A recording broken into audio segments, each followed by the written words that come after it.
I'm Zoe, 21, dubbing myself a writer for now.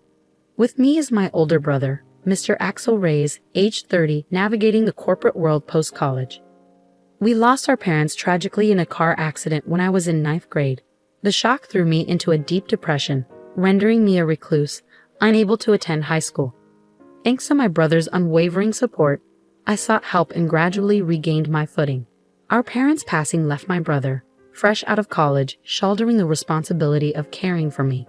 Amidst his own challenges, he took on household chores and supported me emotionally. Slowly, I emerged from my isolation, starting with small tasks like tidying my room, eventually reclaiming a semblance of normalcy with my brother's guidance. Now, we reside together in our childhood home, dividing household duties. Given my work-from-home status, I handle meal preparation and grocery shopping, relishing the occasional outing for supplies. Cooking has become a source of joy.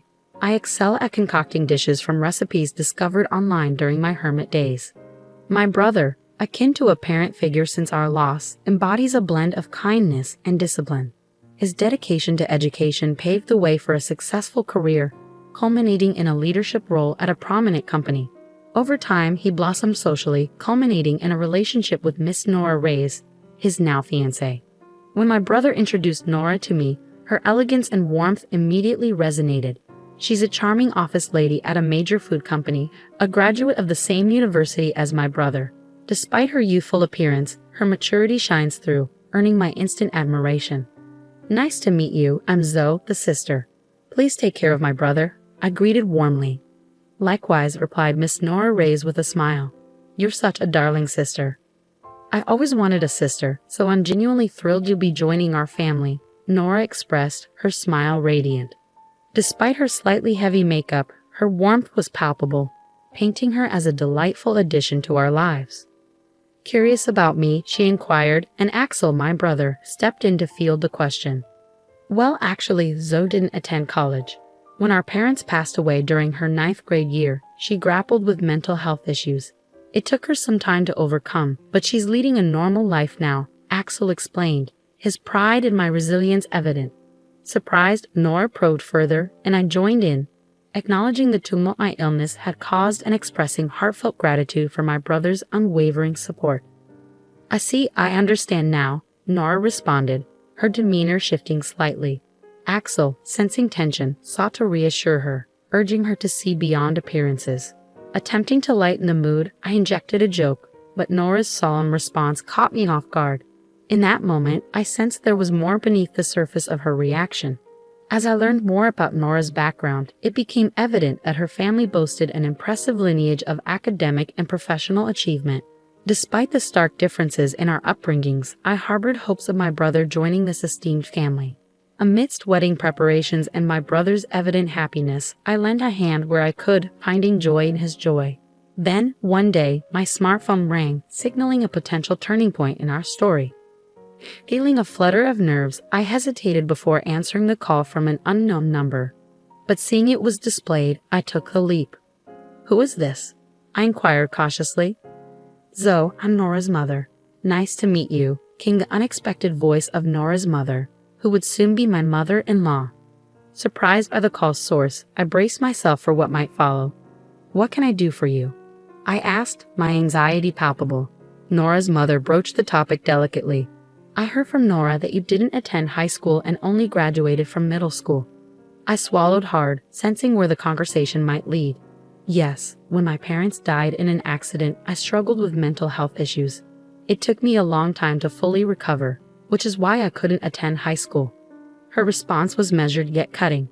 I sympathize with your situation, but the fact remains that you only have a middle school education, right?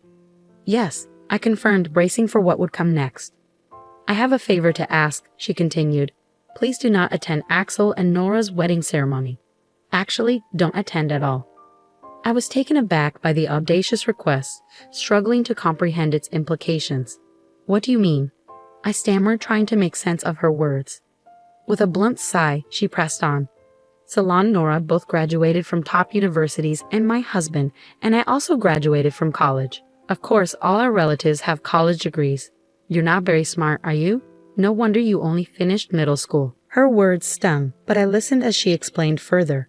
her tone dripping with superiority. As I mentioned earlier, our family is made up of elites. Graduating from college is a given, and we hold prestigious jobs like executives at big corporations, doctors, lawyers. These are the kind of impressive people attending the wedding. Slowly, the weight of Nora's mother's words sank in. So we don't want you, a middle school graduate, at such an event. Actually, we'd rather you not come. I struggled to process her blunt rejection, but I'm the sister of the groom, his only family. I can't just not attend. I protested, a pang of hurt coursing through me. Please don't come anyway. How could we introduce you, a middle school graduate, to our relatives without feeling embarrassed? Do you understand?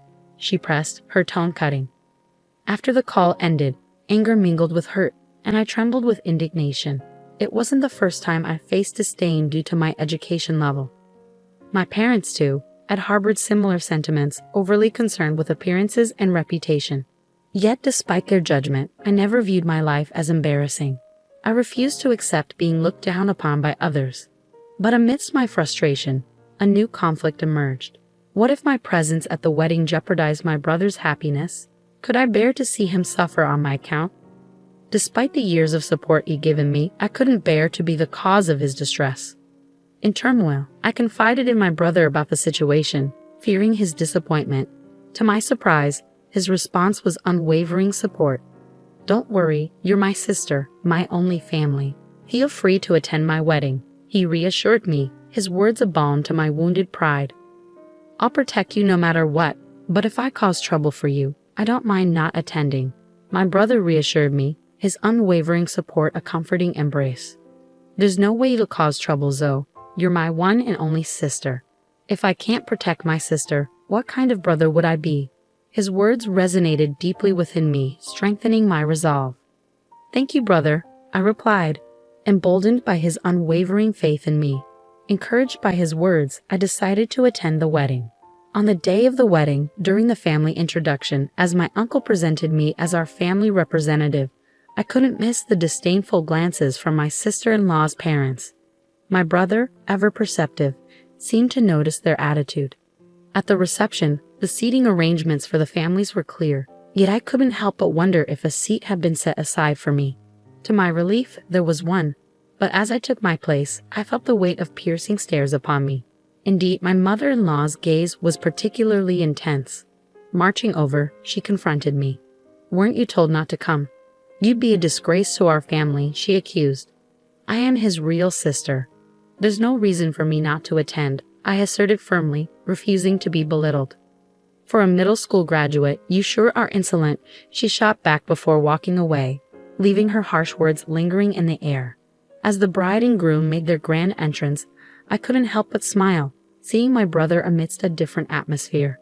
Nora looked resplendent, radiating joy and elegance. Suddenly, my mother-in-law stood up and commandeered the microphone, her voice booming across the room. "Our family has all graduated from college and hold respectable jobs," she declared, her words echoing through the hall. "I believe that Axel is a suitable person for our family, but there is one issue." She paused, gathering her thoughts before continuing. "It is his middle school graduate sister. She is an incredibly embarrassing presence in our family. We would like to ask the groom to sever ties with her. If you can't, we cannot allow this marriage." The room erupted into commotion, but my mother-in-law ignored it, turning to my brother with a demand. "Axel, can you swear to do that here? Swear to cut ties with this embarrassing middle school graduate sister and become a part of our excellent family." With a nod from both the bride and father-in-law, she handed the microphone to my brother, her expression triumphant. Taking a deep breath, my brother addressed the assembly. "Indeed, my sister is a middle school graduate, but she is my only blood relative, my family since her parents have passed away. I can't sever ties with her. I apologize to all of you who have attended today, but I will cancel the marriage and consider this relationship with this family as non-existent. This is my answer." With that, he slammed the microphone down and came straight to me, his smile refreshed. "Zoe, I'm sorry for causing trouble. There's no need for us to be here. Let's go home." Later, I heard from relatives that the reception was canceled because the groom left halfway through. The bride burst into tears, and her parents were scolded by their relatives, forced to apologize on their hands and knees and return the gift money. My uncle contacted my brother afterward, admitting that while his attitude at the reception wasn't praiseworthy, he would have severed ties with him if it had continued.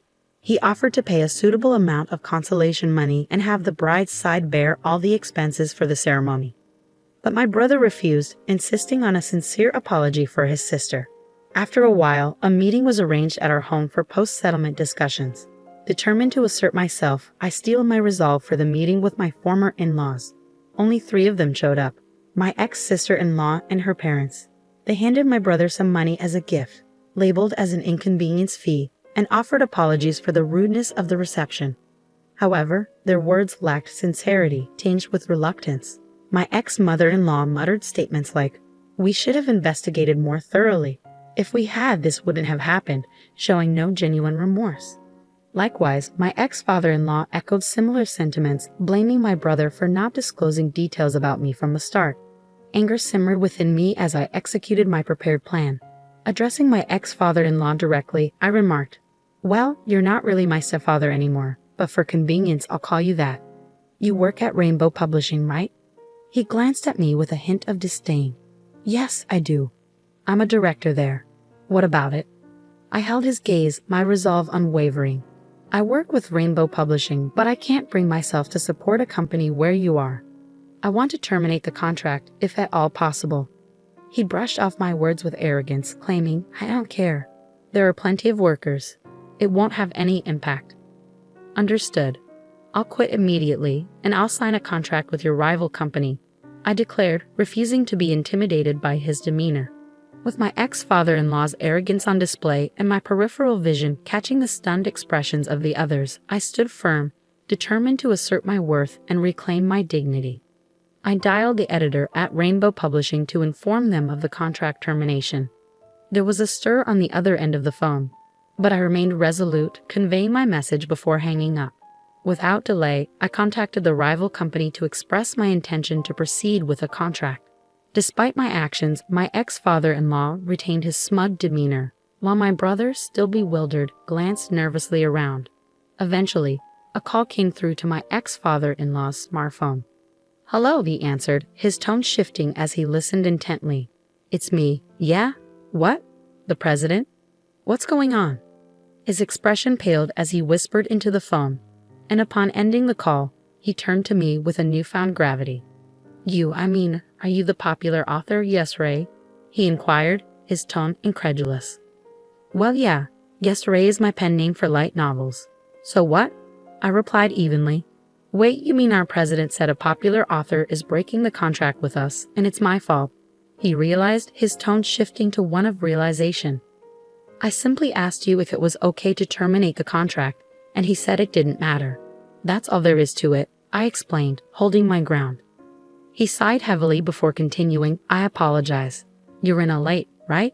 Isn't it embarrassing for you to deal with a middle school dropout like me? Sorry." With his apology, I felt a sense of closure, knowing that my decision was acknowledged, albeit through unexpected circumstances. "I apologize, but can you reconsider terminating the contract?" my father-in-law pleaded, his tone marked by an unexpected humility. Curious about his sudden change in attitude, my ex-sister-in-law interjected, "Why would you be so humble to her? You're a middle school dropout after all."